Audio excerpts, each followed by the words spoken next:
Welcome to S9 TV. ముందుగా headlines చూద్దాం.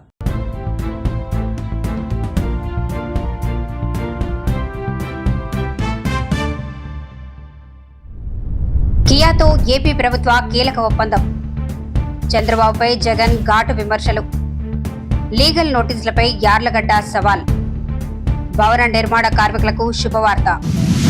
నేను తెలియజేసేది ఒకటే, ఐటీఐ కాలేజ్ వాళ్ళకి ఐటీఐ, తర్వాత మీరు ఉన్నత చదువులు చదువుకున్నా మళ్ళీ ఉద్యోగ అవకాశం కావాలన్నా మన దగ్గర ఏ ప్రాంతం చూసినా పరిశ్రమలు ఉన్నాయన్న విషయం కూడా మీకు అందరికీ తెలియజేస్తున్నాం. మరి ఈ ఎంఓయూ చేసుకోవడం నిజంగా చాలా సంతోషంగా. దాంతోపాటు ఈరోజు మన నియోజకవర్గంలో 30+ మొన్న బెల్లు 6 కోట్లు, 36 కోట్లు మనం సిఎస్ఆర్ ఫండ్స్ తెచ్చుకున్నాం. మళ్ళీ గ్లోవిస్ వాళ్ళతో కూడా మాట్లాడాం. మళ్ళా 2 హాస్టల్స్ కూడా మనకి 3 కోట్ల రూపాయలతో మరి బీసీ హాస్టల్స్ కూడా మనం నిర్మాణం చేసుకోబోతున్నాం. అంటే చంద్రబాబు నాయుడు గారి విజన్ మీరు తెలుసుకోవాలి. ఈ రోజు ఒక పక్క సిఎస్ఆర్ ఫండ్స్, మరి కియా వల్ల ఈరోజు ఓవర్ హెడ్ ట్యాంక్స్ కట్టుకున్నాం, అంగన్వాడీ సెంటర్స్ కట్టుకుంటున్నాం. మరి ప్లాంటేషన్ కోసం రైతన్నులకు హార్టికల్చర్ కింద మరి ప్లాంటేషన్ కూడా సుమారుగా 1000 మంది రైతుల దాకా మ్యాంగో ప్లాంట్స్ కావచ్చు, ఇతర ప్లాంట్స్ కూడా వాళ్ళు అందజేయడం జరిగింది. మరి దీంతో ఐటీఐ కాలేజ్ ఈ విధంగా ఇప్పటికే మనం 36 crores తో సిఎస్ఆర్ ఫండ్స్ తో మన నియోజకవర్గాన్ని డెవలప్ చేసుకుంటున్నాం. ఓన్లీ కియాను బెల్లు నుంచి మళ్ళీ ఒక 3 కోట్లు కూడా. అంటే ఒక పక్క సిఎస్ఆర్ వస్తోంది, ఒక పక్క ఈ రాష్ట్రానికి సంపద వస్తూ ఉంది. సంపద వస్తే మన రాష్ట్రం అభివృద్ధిలో పోతుంది. జిఎస్టీ వల్ల కూడా ఈరోజు సుమారుగా 3600 కోట్లు సంవత్సరానికి కియా నుంచి రాష్ట్రానికి దేశానికి సంపద వస్తుందన్న విషయం కూడా మీకు తెలియజేస్తున్నాం. కాబట్టి పరిశ్రమలు రావడం వల్ల మనకు ఉపాధి కలుగుతుంది. మరి ఇక్కడున్న వాళ్ళందరికీ మా నియోజకవర్గం తరఫున total constituency wide we are giving thank you very much sir. Because of 12 crores you has given only ITI college, we are feeling very proudly once again. Thank you very much. కాబట్టి విద్యార్థులందరికీ నేను తెలియజేసేది ఒకటే, ఈరోజు ప్రభుత్వం, కూటమి ప్రభుత్వం, మానేసి ముఖ్యమంత్రి చంద్రబాబు నాయుడు గారు, మన ఎడ్యుకేషన్ మినిస్టర్ నారా లోకేష్ బాబు గారు ఐటీ శాఖ మంత్రిగా ఒక పక్క పరిశ్రమలు, మీ విద్యాశాఖలో కూడా పెను మార్పులు తీసుకొచ్చారు. ఈరోజు 100 days యాక్షన్ ప్లాన్ కావచ్చు, షైనింగ్ స్టార్స్ కావచ్చు. మరి తల్లికి వందనం, ఇంట్లో ఎంతమంది బిడ్డలుంటే అంతమందికి తల్లికి వందనం అందజేశాం. ఎంతమందికి తల్లికి వందనం వచ్చింది? చేతులెత్తండి. తల్లికి వందనం వచ్చిన వాళ్ళు, తల్లికి వందనం వచ్చిన వాళ్ళు చేతులెత్తండి. మరి ఈరోజు అంత కమిట్మెంట్ గా మేమున్నాం. మీ క్వాలిటీ ఎడ్యుకేషన్ ఇస్తున్నాం, క్వాలిటీగా భోజనం కూడా ఏర్పాటు చేస్తున్నందుకు మీరు కూడా ఈ ఐటీఐ కాలేజీని మరి భావితరాల కోసం 1 సంవత్సరం లోపల మేము మరి పిల్లలకు అంకితం చేస్తాం. మరి ఇందుకు అందరికీ నిజంగా ఇక్కడ విచ్చేసిన ప్రతి ఒక్కరికి ధన్యవాదాలు తెలియజేసుకుంటూ మరొకసారి కియా మేనేజ్మెంట్ కి, కియా స్టాఫ్ కి కూడా ప్రత్యేకమైన ధన్యవాదాలు. Thank you very much. ఇప్పుడు మనం ఎంఓయూ చేసుకుంటాం, వెంటనే భూమి పూజ పెట్టుకుని పనులు కూడా ప్రారంభిస్తామన్న విషయం కూడా తెలియజేస్తున్నాం. యాక్సిడెంట్ లో గొర్రెలు కాపరి మరణిస్తే దాన్ని రాజకీయం చేసేందుకు చంద్రబాబు నాయుడు ఏం చేసినాడు? పాఠశారదని యాదవ్ మంత్రిని పంపిస్తాడు. ఇక్కడికి పాఠశారదని ఒక యాదవ్ మంత్రి ఇక్కడికి వచ్చి ఈడ ర్యాలీలు చేయిస్తాడు, కులాల మధ్య చిచ్చు పెట్టేదానికి. ధర్మమేనా ఇది? అంటే ఏ పక్కైనా మత్స్యకారుడే కదా, అంటే ఇల్లు కొట్టుకొని సావని అయినా. అంటే ఏం తప్పు చేసినాడు పిల్లోడు? ఒక యాక్సిడెంట్ జరిగింది, పొరపాటున జరిగింది. జరిగిన దానికి నిజంగా మనుషుల్లో ఎవరైనా ఉంటే వాళ్ళతో ఇద్దరితో కూర్చోబెట్టుకొని పొరపాటు జరిగిందమ్మా, కాంపెన్సేషన్ ఇంతకన్నా ఇంత ఎక్కువ ఇస్తామమ్మా, నీ కుటుంబాన్ని పూర్తిగా మేమే అన్ని రకాలుగా చూసుకుంటామమ్మా అని చెప్పి వీళ్ళతో భరోసా ఇప్పించాలి. నిజంగా అప్పలరాజు కూడా ఆ పని కూడా చేయడానికి కూడా ముందు కూడా పోయినాడు పాపం, మంచి ఉద్దేశంతో, మంచి మనసుతోనే. ఇప్పుడు వీళ్ళు ఏం చేస్తా ఉన్నారు? దీన్ని రాజకీయం చేసి చెడగొట్టి వాళ్ళకి జరిగే మంచి కూడా జరగకోకుండా రాజకీయంగా ఒక యాదవ్ మంత్రిని ఇంటికి పంపించి, ఒక యాదవ్ను అప్పలరాజు అంటే ఓ మత్స్యకారుడు, ఈ పిల్లోడు 18 ఏళ్ళ పిల్లోడు కుట్ర చేసినాడంట, హత్య చేసినాడంట అని ర్యాలీలు. నిజంగా నేను అడుగుతా ఉన్నా, ఇదే చంద్రబాబు నాయుడు గారిని అడుగుతా ఉన్నా, నీకు మనిషివా రాక్షసుడివా అన్నది ఒకసారి నువ్వు ఆలోచన చేసుకోవాలా అని చెప్పి చంద్రబాబు నాయుడు గట్టిగా నిలదీస్తూ అడుగుతా ఉన్నా.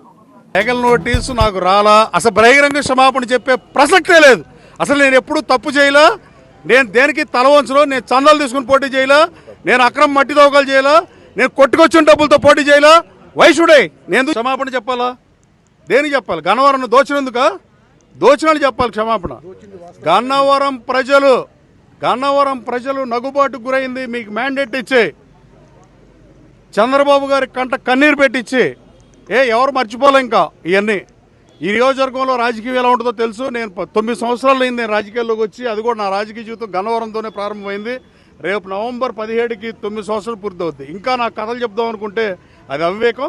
నాకు నోటీస్ అయితే రాలేదు, కానీ నోటీస్ వస్తే ఏమవుతుంది? ఎవరు ఏమని చంద్రబాబు గారికి ఏం లేక పెట్టారు? ఏమన్నారు? పోలవరం కాలువ గురించి ఏం పెట్టారు? ఎల్లినో ప్రాబ్లంతో వచ్చిన సమస్య ఏమి లేదండి. అది మందు ఏం పెట్టాడు పోలవరం పాలవ? గతంలో మీ దయ్యాలో నేను బాగా చేశానండి, మీరు చేయండి అన్నాడు. అది లేక అది ఇచ్చి నోటీస్ ఏం పీకుతాడు? అది చేసింది అవినీతి. పోలవరం మోటార్లు ఎవరిచ్చారు మీకు తెలీదా? మీరు కళ్ళు మూసుకుపోయి చూస్తున్నారా సోదరులారా? మీడియా సాక్షిగా అడుగుతున్నా. ప్రసాదంపాడు ఆఫీసులో దాదాపు 22 మంది ఎమ్మెల్యేలు వచ్చి, చిత్తూరు ఎమ్మెల్యేలు, శ్రీకాకుళం జిల్లా ఎమ్మెల్యేలు, కృష్ణా జిల్లా ఎమ్మెల్యేలు, గుంటూరు జిల్లా ఎమ్మెల్యేలు వచ్చి ఇచ్చిన వీడియో మీకు కావాలా? మీ దగ్గర ఉందా? ప్రసాదంపాడులో వీడియో ఉంది కదా. దాని అర్థం మోటార్లు ఎవరే? ఎవరన్నా దానం ఇచ్చిన దాన్ని తీసుకెళ్ళినందుకు ఎవరన్నా కేసు ఎత్తే శిక్ష కోర్టులో జడ్జిలకు కూడా తెలియని పరిస్థితి. వాళ్ళు దానం ఇచ్చారని తీసుకెళ్ళిపోవటం అంటే అసలు ఏం కేసులు కట్టాలో, ఎట్లాంటి శిక్ష కట్టాలో కూడా తెలియని పరిస్థితి. హైదరాబాద్ నగరంలో ముఖ్యంగా సైబరాబాద్ కమిషనరేట్ పరిధిలో జరుగుతున్నటువంటి అనేక భవన నిర్మాణాలలో పాల్గొన్నటువంటి ఇతర రాష్ట్రాలకు సంబంధించినటువంటి స్కిల్డ్, అన్స్కిల్డ్ మరియు సెమీ స్కిల్డ్ లేబర్ ఇక్కడ వచ్చి పనిచేస్తున్నారు. వారందరూ కూడా వారు గుత్తేదారులు, అంటే కాంట్రాక్టర్ల కింద పనిచేస్తున్నారు. వారికి సంబంధించి ప్రభుత్వం చేపడుతున్నటువంటి ఎన్నో కార్మిక సంక్షేమ కార్యక్రమాలు వారికి అందడం లేదు. ముఖ్యంగా వారు ఏదైనా ప్రమాదంలో పడిపోయినప్పుడు, ప్రాణం కోల్పోయినా, లేదా కాళ్ళు చేతులు విరిగి పనికిరానప్పుడు, లేదా వాళ్ళ భార్య పిల్లల విషయంలో ఏదైనా ప్రాబ్లం వచ్చినప్పుడు, భార్యలు గర్భవతి అయినప్పుడు, పిల్లల చదువు విషయంలో చాలా ఇబ్బందులు పడుతున్నారు.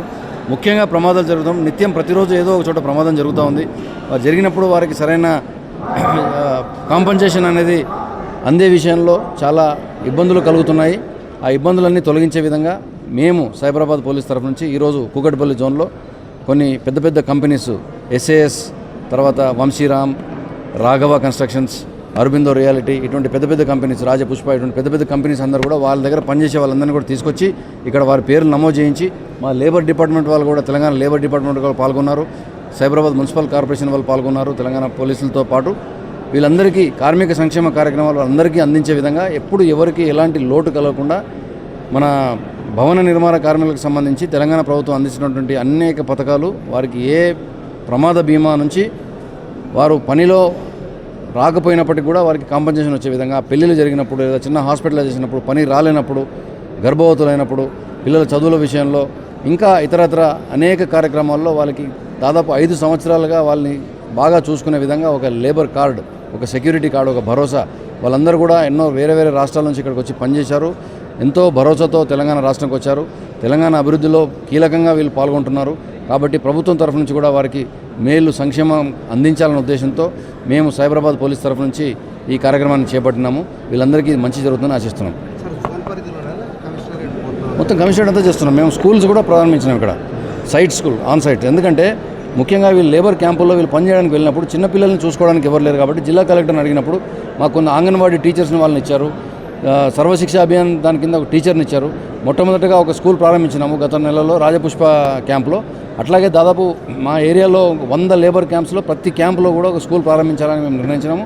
ఇంకో 2 స్కూల్స్ అందుబాటులో ఉన్నాయి, రెడీగా మేము ఇనాగ్రేట్ చేయడానికి. అతి త్వరలో అవి ఇనాగ్రేట్ చేస్తాం. దాని ద్వారా ఏమవుతుందంటే ఈ పిల్లలందరూ కూడా చెడుబారిన పడకుండా, ఎందుకంటే వీళ్ళు కొందరు పెద్దవాళ్ళు తాగడానికి లేదా అటువంటి మద్యపానం సేవించినప్పుడు పిల్లలు దుష్ప్రభావానికి లోనవుతున్నారు. ఆ టైంలో పిల్లలు చదువుకోవాలి. తర్వాత కొన్ని నేరాలు కూడా జరుగుతూ ఉన్నాయి. ఆ నేరాలన్నీ కూడా, నేరాల బారి నుంచి పిల్లల్ని రక్షించడానికి కొన్ని ఉద్దేశంతో ఆన్-సైట్ స్కూల్స్ను కూడా మేము ప్రారంభిస్తున్నాం. ఇంతటితో వార్తలు సమాప్తం. మరిన్ని అప్డేట్స్ కోసం చూస్తూనే ఉండండి S9 TV న్యూస్.